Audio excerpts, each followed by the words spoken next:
Next up at UFC Vegas 90, we have Cynthia Calvillo taking on Piera Rodriguez. Cynthia Calvillo, an astonishing 0-5 in her last 5. 9-6 overall, though, but 0-5 in her last 5. She is taking on Piera Rodriguez. For all the people who said I can't roll my R's, 9-1 in her career, 4-1 in her last 5. She is coming off of her first career loss to Jillian Robertson. And Sam Alvey over here, Lady Sam, actually has some juice left in the tank. Despite her age, despite that recent record, Cynthia Calvillo is actually a decent fighter. She's a good striker, good grappler, has some takedowns. She is well-rounded, but she's a little bit slow for the division, and she doesn't have much power. So she's only winning decisions. She can only grind, only stay tough, only stay in your face, and try to squeak out these decisions because she's not dangerous enough to finish somebody or to snatch something up. When she does get you to the ground, she's going to soften you up with strikes, try to work for a submission. She is on this 5-fight skid. And on the surface, you're like, that is an embarrassing loss. Nobody should ever pick her. Nobody should ever bet on her. I thought we were done betting on fighters with these types of losing streaks. But you look a little closer, and the 5 losses are actually quality. She's lost to some very good fighters. Most recently to Loopy. That loss doesn't hold up as well, but it was a competitive fight. She's taking on Piera Rodriguez, who's a nasty striker. She's got very real finishing ability. She plots forward, lets her hands fly in what looks like controlled chaos. She will create a whirling dervish of punches and kicks. But that's just what she wants to do. It's not just close your eyes and swing. She's actually trying to create that mess. And while it is purposeful, she does get hit a little bit, and she does wing those punches. She's got pretty good takedown defense at 66%. She is defensively sound on the ground. She's got plenty of takedown offense as well, with 12 takedowns in 4 fights. She's coming off that's a submission loss to Jillian Robertson, where she basically shot a stupid takedown and then got exposed on the ground. And this is honestly harder to pick than you would think it is, because you just see 0-5 in her last 5, and Cynthia Calvillo's done. And then if you go back, Cynthia Calvillo was good, doing well.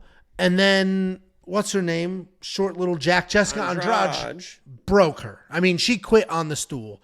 And it took something out of her. She was never the same after that. In her last fight, she was far more competitive than usual.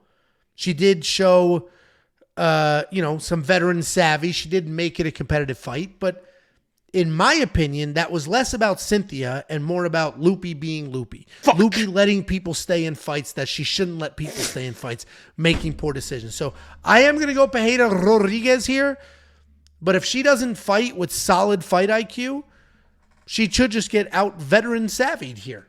So Piera Rodriguez needs to come forward, stay busy with the strikes, know that Cynthia has no power, just absorb whatever Cynthia throws and just throw back harder and win that fight. If she starts trying to grapple for some stupid reason and doing stuff that she shouldn't be doing, that's when she's going to get out-veteraned. But Piera's going to be the pick here.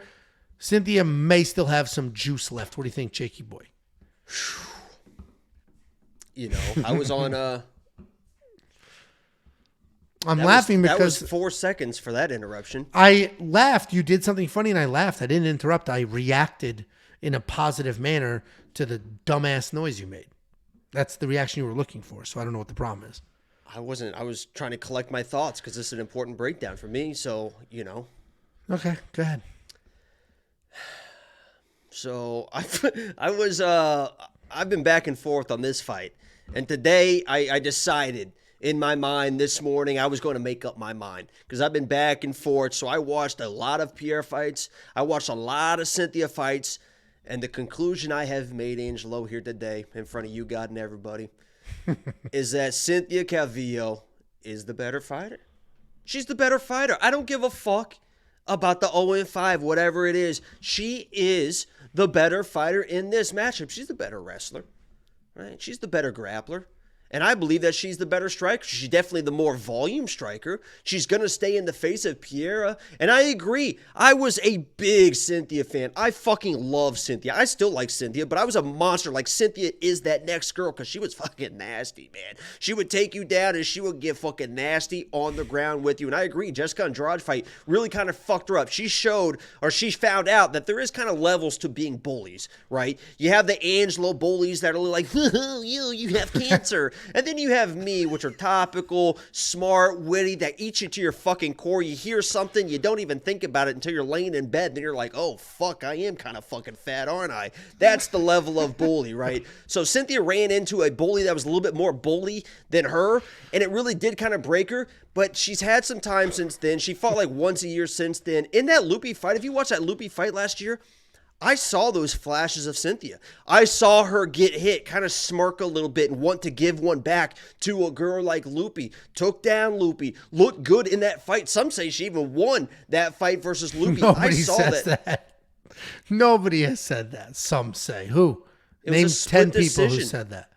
It was clearly a very close fight. It was a bad split decision. It was a close fight, but nobody thinks Cynthia Loopy's face was completely fucked up and bloody all over the place at the end of that fight. What are you talking about? I thought Cynthia could have easily won with damage. It was back and forth, and Loopy was fucking busted to shit from Cynthia's jab. I like her striking in this matchup. Piera has to get takedowns, in my mind, in this fight to win. And guess what Cynthia doesn't give up? Takedowns very often at all. It is very hard to take a girl like Cynthia down. If she does, boom, right back to her feet. She was at AKA for a while. She knows what she's doing in this fight. I believe she's going to be the better wrestler. I think she can get nasty, bring out that old Cynthia, and if Pierre can't get the takedowns, I don't think she's going to win this fight, and I don't think she can get the takedowns. So, I'm going my girl Cynthia.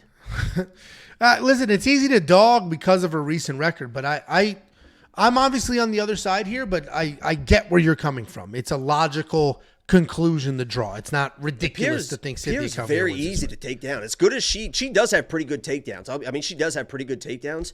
She's very easy to take down. Kate Hansen easily just cut the corner on like a fucking double leg, just easily took her down. Jillian, who really doesn't have good entries and takedowns, easily grabbed a single, ran the pipe, got her to the ground. And when she's on her back, boy, does she stay on her back typically. So I think there's a couple paths to victory for Cynthia in this fight.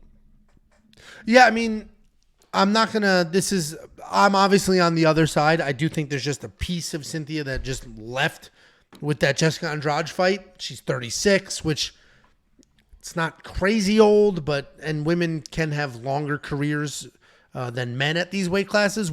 She looks 23. Well, the biggest issue for her is she was always a little, like, she was never fast. That was never her thing. And as she gets older, that's only going to be And she moved weight classes, too. I think a lot of her stuff was at 125. Then she went to 115. And when you're already not real fast at 125, then you try to go 115, people are going to look really fast. Yeah, I mean, the difference between those 115 and 125ers is really kind of crazy. So, but I like her. Yeah, no, I think she does have a boyfriend. I think it's a fighter. It's Marquez. Damn it. Julian? No, it's not Julian. I was going to say, isn't he like an OnlyFans guy? He is. Him and his lady have quite the channel, I believe. I've heard, allegedly. $7,800 for Cynthia Calvillo in DraftKings Fantasy. You're going to spend that, Jakey Bombalotes. I am. I think she can get a takedown whenever she wants. Right. And I think she brings back the old Cynthia with some takedowns. Well, I mean, if Cynthia wins this fight and gets that grappling going, and gets that grappling. I like Cody Brunn. I like Cody Brunn. He just posted a picture, and I liked his picture, and it just started playing music for some goddamn reason. So, but Cody's looking fucking diced and mauled at this. Look at that dude, man. Okay. That's the dude that's about to ruin everyone's fucking night next week. Nobody's parlaying. If anybody's parlaying a minus 2,500 favorite, like they need to, they don't know how math works. Yeah, either way, I feel bad. We do ask that you become a premium member. Not only is it an incredible way just to support the channel, keep us going, keep the lights on around here, you also, in return, will get the most comprehensive, robust, thorough, well thought out premium membership in this space. You can get tools, bets, picks, insight, and more. WeWantPicks.com. Just click Become a Member at the top. It is only $10 for an entire month. Before you go, let me give you $50. Anybody who goes to WeWantPicks.com/bets and signs up with any one of our affiliate partners gets $50 as a thank you. Use the link, sign up, make a deposit. We send you $50 as a thank you.